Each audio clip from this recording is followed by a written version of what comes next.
আমাৰ গাঁৱৰ বৰ নামঘৰ মণিকূটত সিংহাসন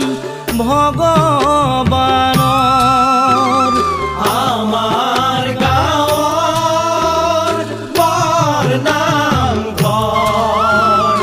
মণিকূটত সিংহাসন ভগৱানৰ শৰাই চন্দন তুলসী তামোল পানৰ প্ৰভু নাৰায়ণ দয়াৰ সাগৰ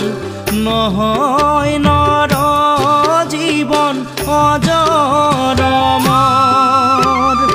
আহি পালো পৃথিৱী জীয়াই থাকিম